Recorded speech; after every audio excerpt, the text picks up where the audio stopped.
6 feet in the ground.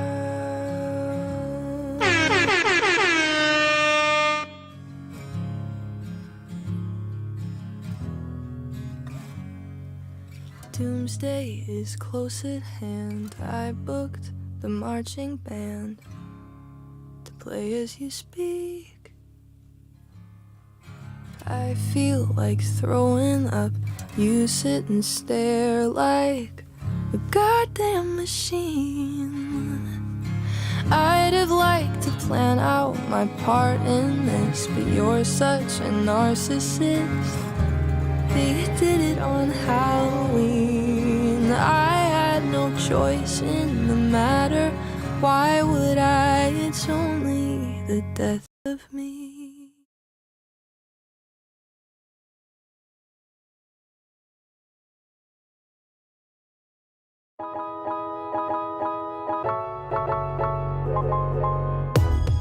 Welcome to the CommPod, a deep dive into the people that make up the School of Communication at Chapman University in Orange, California.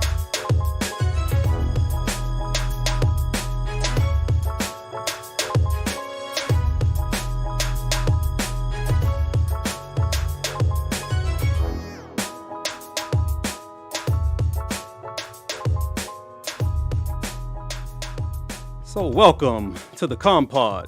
This is the podcast where we take a deep dive into the School of Communication at Chapman University, and we learn about the people within it. I am your host, DJ Jimmy C. the Exoneree, and today's guest from the School of Communication is none other than Dr. Hannah Ball. This is a great professor who is committed here to Chapman University, and we want to be able to bring her into the Chapman University studio over here at Chapman Radio and just bring her in and let her just tell all of you all out there how she is. So Dr. Ball, welcome to the CommPod, and thank you for coming. How are you doing today? I'm doing well, Jimmy. Thanks for having me. I've been excitedly waiting my turn. Yes, and I apologize that we waited so late to get you in. That's okay. You know, this is an honor and a pleasure, and along with Dr. Ball, we have none other than DJ Curley. DJ Curley, how you doing? Yes, I got the air horn. That's always great. Yes. I'm doing well, Jimmy. As always, excellent to be your sidekick / producer for the CommPod. Excited to have Dr. Ball in studio for another episode. Yes, this is a blessing. It's always great to have DJ Curley with me, and I feel more at ease and more at home when DJ Curley is around. Oh, But thank you for sitting in with us. of course. So let's jump right on into it. Dr. Ball, we met earlier this year, I believe at a function over at the School of Communication. Do you remember that? I do. Was that the faculty panel? Yes. Yeah, I remember that. Yes, that was the faculty panel. And we briefly spoke, and I had a chance to meet you, and I knew then, I said, I got to have her on the show. Oh, Got to have her on. So thank you for joining us. of course. But today we're delighted, like I said, to have you here, and our audience is going to be so amazed with this interview and your story, and they're going to become familiar with you. So let's go right in. So tell us what is exciting and new here at Chapman University School of Communication. What's going on with the School of Comm? Gosh, I think there's always something new. And even when you bring people on weekly, I feel like there's something still new popping up every week that somebody comes on. Let's see, we're graduating our first cohort of PhD students starting in May. So that's really exciting. I'm actually an advisor of one of our graduating students and on another one's committee. I've worked with all of them, I think, in the program so far. So that's hugely exciting. Awesome. We have a semi-new major that Dr. Bejarano is spearheading. That's a partnership with World Languages. So that's really cool and exciting. And we're starting to, get more and more majors in that. So that's been a fun development. Awesome. And we've had new additions to faculty. We've, recently hired somebody who's going to be bringing in a lot of different expertise that complements our current faculty. I think you had Dr. Hobson on one week for the Yes. podcast, and he's been amazing already so far. And he's been here not even for a complete academic year. So I feel like there's always something new and interesting going on. So tell my audience, how have you, among other things, and many other comm professors and doctors, how have you attributed or contributed to the progression of the School of Communication here at Chapman? What have you brought in specifically? I know we as a whole, there's a lot going on, but specifically, how have you helped with this positive change? Sure. Gosh, I feel like I'm all in, or I try to be all in on student learning, and also building their resumes for their career once they graduate from our program. So trying to figure out ways of, how my skill set, what I can offer to them will be valuable for them when they go out into the workforce. A year ago, I taught a class where we did an entire wellness campaign with our students. They built it from the ground up, messaging, organizational partnerships on campus, like a little bit of fundraising, data collection and analysis. I've worked individually with students on research projects that have gone to conferences to earn accolades there. So, inside and outside of the class, trying to figure out how my skill set can help them, look better on their resume and then be prepared when they enter the workforce. Well, thank you for being so committed to the students and the young tomorrow's best and greatest individuals that they're going to be. Thank you for being so committed to them, and much props. So you speak about that wellness, and this it's so funny. This weekend I have a wellness like event going on over in Hudson, Florida, and it's all about wellness and taking care of mental health and physical health and just being able to live healthy and give back and provide healthiness into our universe. And it starts from within. So that's where it's at. Well, thank you for that. Yeah. So I want to ask you, so you're enhancing lives and instilling, different types of qualities and things, as a professor. So tell us what's going on with Dr. Ball? I mean, you come from West Virginia, am I correct? I earned my PhD at West Virginia University, and originally from Western New York. Right. Western New York. You want to give us some insight about Western New York? Oh my gosh, we live and die for the Buffalo Bills. Josh Allen is like our hero. Is that right? Yes. I mean, he's a phenomenal talent. I don't think you guys have won a Super Bowl since, what is it, 90? Ever. well, 80s. Oh, no, you went 4 times. Yeah, we did go 4 times. Oh, big O for 4. Yeah, we're like, I feel like true fans deep. I mean, I know everyone says that about their fandom, but we've been through the worst of times sports wise. But it brings the city together. It's so much fun visiting my family back in Buffalo because you walk around the grocery store and everyone's in Bills gear, especially on like a Sunday. Awesome. So it's fun. Yeah, well, I was mentioning to you earlier, I played baseball upstate New York, and I love that area. Oneonta, Ithaca, Batavia, Jamestown. Yes. Just keep going. Yeah. I'm just the upstate New York guy, and I love it. However, I'm not a Bills fan. That's okay. Buccaneers, strictly Buccaneers. Yes. Yeah. But anyhow, we are so delighted to have you here, and we're going to go into another segment which you are dealing with currently, what's going on in your life, just in a few seconds. So you guys just stay tuned.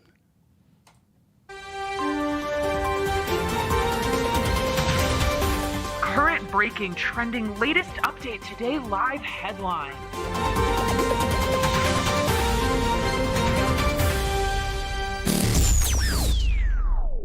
Wait, what did you just say? So here we are, we're back, and we're going off into this currently section of the COM Pod. So, of course, the purpose of this podcast is to introduce Chapman University communication studies professors, lecturers, and staff, and to give the audience, give you all an opportunity to just really become close and intimate with our professors and the doctors here that are doing so much to bring positive messages and positive input here at Chapman University. So, Dr. Ball, please share with our audience your job duties as a professor here at Chapman University in the School of Communication. What is specifically you do? Sure. So my job, I guess, consists of 3 different parts. The first one, probably what people think of the most, is teaching. So I guess my objective really is to get students to refine their critical thinking skills in general, and then whatever coursework I'm teaching. So I usually teach research methods, message design, and then at the graduate level, health communication theory. So across all courses, getting, refining those critical thinking skills that apply to pretty much any situation you're in, and then also those tangible skills like message design or doing good, solid research. Awesome. Awesome. Secondly, I'm a researcher, so I have different projects going on. My two areas of expertise are health communication messaging and getting people to, change behavior for good. And also, I am really interested in communication surrounding family caregiving. My mom was a caregiver for probably a good part of like 10 years with her mother, and just kind of seeing how that relationship unfolded, the health implications, and then how that also kind of was situated within our larger family unit. And then lastly, we're really committed to doing service for the university and for, the field in general. So some different committees I'm on help improve, just constantly improve and update our curriculum, how we assess our learning outcomes to make sure students are actually learning what we want them to learn in their classes, and providing resources to faculty for teaching and learning. Man, it almost seems like this is scripted. So thank you for just sharing so much. And I know I'm coming off the top and asking you these questions, and you are on point here. I also have to write. I wrote a portfolio recently, so I'm like, okay, in my head, like organizing what I've told people over and over. So we just thank you for being such a positive and bright star here at Chapman University. Thanks. So, and you're doing research right now. What specifically? Can you share with us any specifics? I'd love to. You're doing? Well, please share. Yeah. So, my caregiving research, I've done a lot of collaboration with Dr. Jennifer Bevan, one of our faculty members. We have gotten some studies published recently with graduate students about family caregiving communication.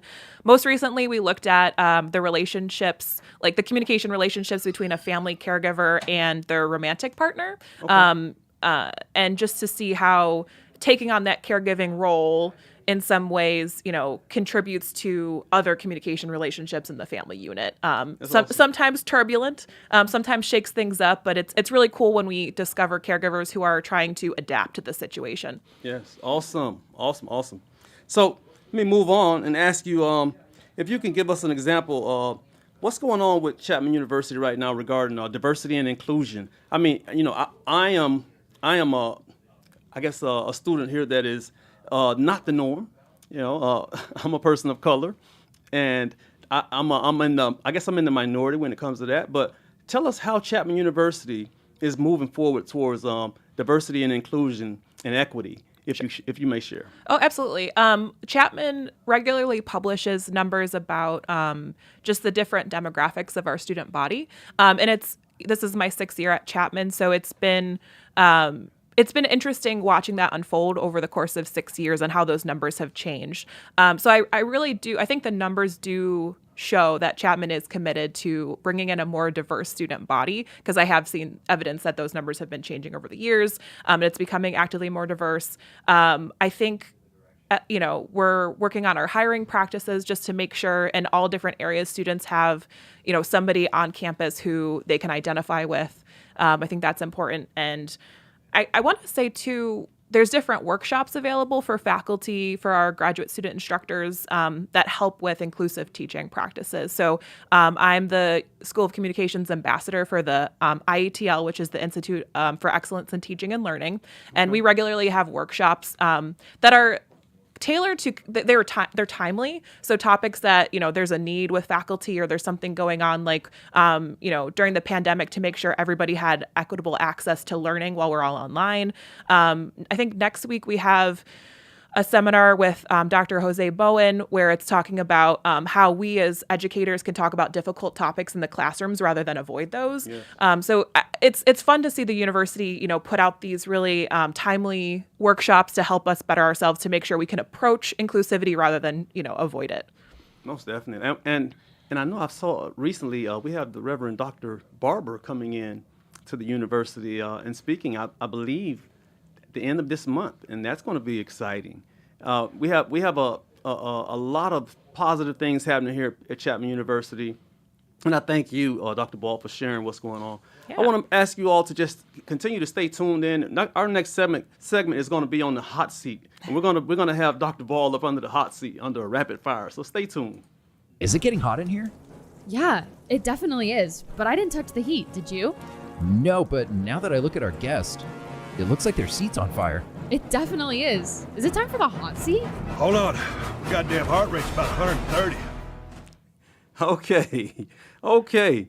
So this segment of the show involves a series of random questions that I will pose to Dr. Ball. And I'll ask you, Dr. Ball, to please answer them as quickly and rapid fire as you can. So audience, stay tuned. Here we go. My first question would be, what is your favorite pastime and why? Oh, my favorite pastime. I love going to baseball games. I have a scorebook, so I'll bring my scorebook to the game and I'll keep score during the game. Awesome. Okay, so what the next question is, please share with us something that no one knows about you. There it is. I feel like I tell everybody, like at least one person stuff about me. Maybe, okay, something that maybe people at Chapman don't know about me. Right. I used to be a Division I rower on the rowing team in undergrad. Wait a minute. Congratulations on that. Hold on. Let's get to that. Thank you. That's a huge, man, look, that's phenomenal. Yeah. Okay. So my next question would be, what is your favorite dessert? Cupcakes. Oh. Yeah. Probably chocolate cupcakes. Yeah. I'm or a red chocolate velvet. person myself. Yeah. All right, next question. How do you imagine our world in the year of 2040? Oh man. So let's see. I know this has been like a popular answer on previous weeks, but I'm going to stay positive, optimistic, maybe Yes. less divisive, more people coming together and uniting about common causes. I think, let's see, I went to one time a workshop from the Susan G. Komen Foundation with breast cancer research, and they talked about that they're actually using similar vaccine technology to the COVID vaccine to work on breast cancer and cancer treatment. So Awesome. maybe some new innovation in healthcare and things like that for the better. Awesome. Thank you for that. My next question is, what is your favorite quote and why? I don't have a lot of quotes, on the top of my mind, but I do have something on my desk that says, work hard, kick ass, repeat. Love it. Go with that Love one. it. So I ask you this question. I think this might be my last one.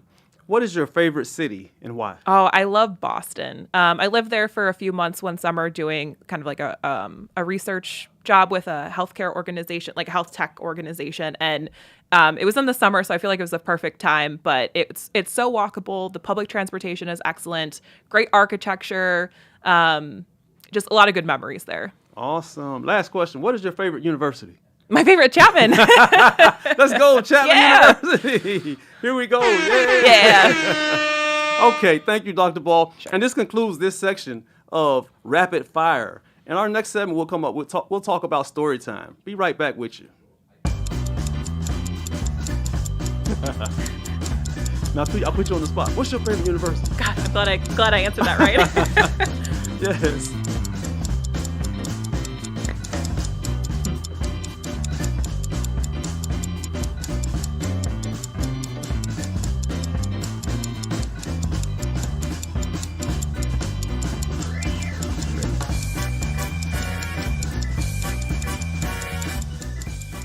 So we're going to go into story time.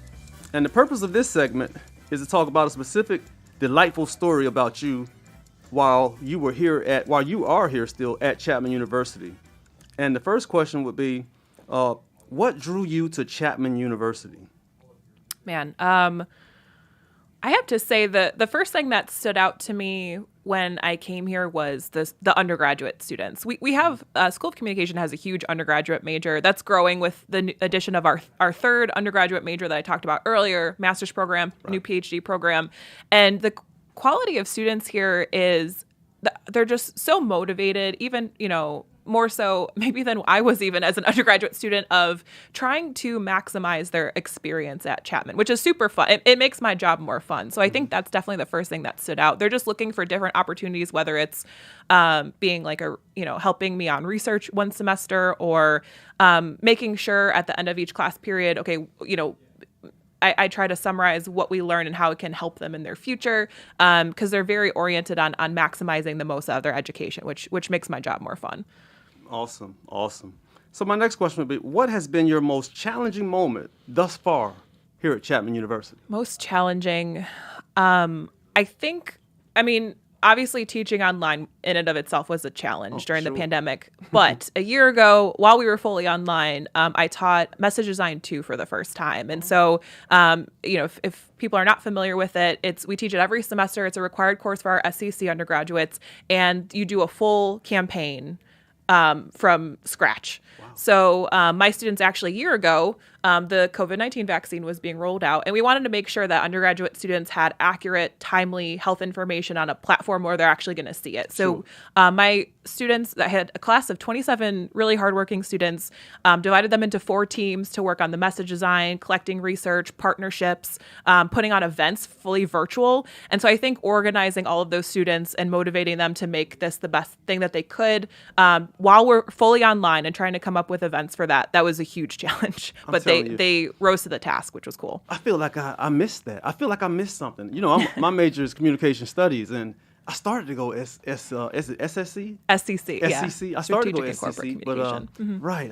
I went with studies. I feel like I missed out on something. Yeah. It was fun. And I can't remember if I said this in my little spiel, but our topic was just increasing students' confidence in the COVID vaccine and getting timely information about it. But yeah, it's fun. I think it's a good like a semi-capstone for that course, along with senior seminar. Okay, so tell me what has been your most rewarding moment thus far here at Chapman University?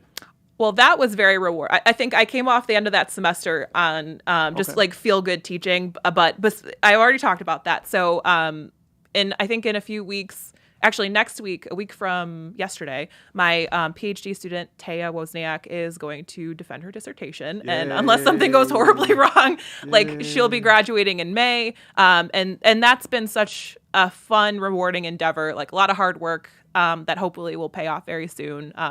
She got a job, an assistant professor job in the area in public health. And so that's been a really rewarding process. Where did she get a job? I didn't hear. Concordia in Irvine. Ooh. Yeah, so she's going to be starting there this summer. Yeah. And her name again? Taya Wozniak. Taya Wozniak. Yeah, shout out to Taya. So my last question to you will be, who has been your greatest influencer in your life? I have a few. I don't think I can narrow it down to one. I guess I'll start with my parents. Gosh, I think I'm really big on math and statistics, which I'll have to thank my dad for. He made me count to like 1 million every night before bed. Who does that? And my mom is actually the reason that I research caregiving. And they've always been really hard workers and instilled that in me. And then I think in addition to that, I guess academically, not at Chapman, I had a lot of really strong role models in the field from undergraduate through PhD, who I actually modeled my teaching after and the way that I approach research. Thank you, Dr. Ball. And this concludes our segment of Story Time. We ask you just to stick around because we're going to go into our next segment, which is Mind Melt.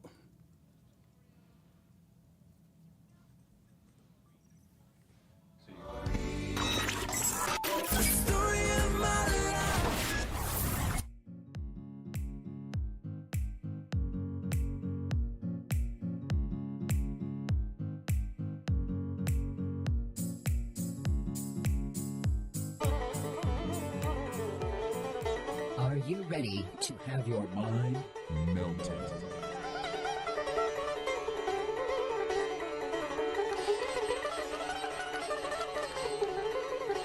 So we're going into Mind Melt. This is the purpose of this section is, we just want to pose odd philosophical questions and see what the guest takes out of it. So Dr. Ball, my first question to you in Mind Melt would be, what everyday action would be funnier if you coughed every time? I am a moderate to moderate high germaphobe, so nothing. Okay. Maybe, okay. I don't know, like maybe when you like whisper in somebody's ear, because that just kind of freaks me out thinking about it. But if you like leaned over to whisper and then started coughing, that'd be just my nightmare. But No doubt. So my next question would be, what would your one occupation in the world be if you had your choice, and why? Pretty happy with my current job, I have to say. It feels fulfilling, but if I had to pick something else, maybe something with like sports statistics, specifically probably baseball statistics. Why baseball? Oh God, I love baseball, like just my entire life. And there's just so many statistics that you could calculate, just like really random things, just to kind of assess how a team's doing. I mean, are you loving baseball up to date, or do you like baseball from the past? Is it continual? Yeah, I mean, there's been a lot of league changes. I know that they're trying to adjust things. I feel like I'm a traditionalist. Yeah, I am also. There's just a lot of changes, and I understand they're trying to pull more fans into the game, which is great. But I'm probably a traditionalist with baseball. Yeah, I'm right there with you. And I can confirm that Dr. Ball does like her stats. I have been to an Angels game with her, and she's brought her scorebook.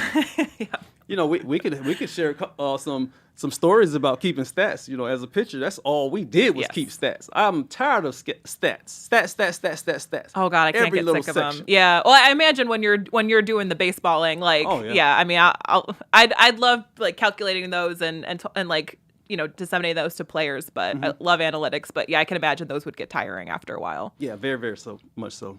So my next question would be, if you can only wear a black shirt with white text on it for the rest of your life, what does that T-shirt say? I've always wanted a T-shirt that says, shout out to the Notorious B.I.G. It's all good, baby, baby. Okay, hey, look. What? Love that thing at the airport. Look here, that's one of my favorite artists. Yes, that's Yeah, probably one of my top 3 favorite songs. Yes. Thank you so much for sharing that. So my next question to you would be, if you were queen or ruler, how would you bring about world peace? This is a big one. That's a big one. Oh gosh. It seems insurmountable at times, but I think people are actually in agreement about things more than they think. We're not as different as some people think we are. So maybe just making people aware of that and promoting open-mindedness and perspective taking, I think, is a big one. Yeah. So, okay, let me go to the next one. What is the one thing you wish you could do if you only had the talent? What would you do besides playing baseball? Yeah. Probably sing. Like if I could sing like Beyonce or Adele, like if I could just belt it out. Oh, that'd be cool. I think there's an album within you. I don't know. I don't know about that. Okay. What is your worst pet peeve? I strongly dislike bad hugs. Bad hugs, like the one-arm hugs, or like my grandma used to do a no-arm hug where she'd actually like lean into you and you had to do all the work. So probably bad hugs. Okay. She was wonderful, just a bad hugger. So that's probably a pet peeve. But no, that's different. Okay. So, okay, my last question: if you were leader of the free world, what would be your solution to ending homelessness? That's a big one too, Jimmy. I'm big on that, trying to eradicate this homelessness. Well, so in my message design course, actually, some semester students choose to do a campaign on actually trying to solve this problem. And I think based on that, you would have to have like a multifaceted approach. So we need affordable housing, but we also need probably better wages and employment, and we also probably need resources for like individuals who are going through periods of instability or crisis, resources for that. So it would have to be a few different things. Yeah, and thank you for sharing that. Yeah, I mean, you know, I'm from the East Coast, and coming out here to the West Coast, I mean, it's bad on the East Coast, but it's horrible out here. It's a whole nother level. Mm-hmm. And that immediately was something that struck me. And, I've been trying to get with a few individuals and try to come up with some things about how we can come up with ways to help, resolve this problem or dissolve this problem. Yeah. And it's a problem. It's and a major problem. It's staggering too when there's unoccupied places to live and so many people who don't have a home. So it's definitely eye-opening. I think everyone should have a roof over their head. Mm-hmm. And there's a lot of mental issues involved also with a lot of homeless individuals, and individuals need to be able to get that health care and be taken care of. And it's I think as a country we should be able to take care of our people. Mm-hmm. So that's just my take on that. But we can sit here and talk all day. It's just been a wonderful time with you. And you mentioned West Virginia in your studies. What's the comparison? I mean, you did West Virginia, WVU. Hey, go Mountaineers! Yeah, go Mountaineers. But we say go Panthers here. Yes. So let's not get too happy on that one. But gotta appreciate where you came from. Yeah, I understand. I mean, I also was a WVU IT grad. So I tell you, what is I want to know the difference. I mean, you've seen the students at WVU. What's the difference in the student staff versus student staff here at Chapman? There's got to be a difference there. Oh, there's a total difference. I would say both are very, very hard workers. WVU, you have a lot of in-state students. So a lot of people from West Virginia, whether it's like right outside of Morgantown or more rural areas coming to the university. Whereas out here, you have people from all over, especially even the West Coast. A lot of people, from California, all over the place. A lot of people from the Bay Area, but also you have people from Colorado, you have people from Washington or Portland, even from the East Coast once in a while. I think there's even a student floating around from Buffalo. I still have to meet this student, but Dr. V told me about him.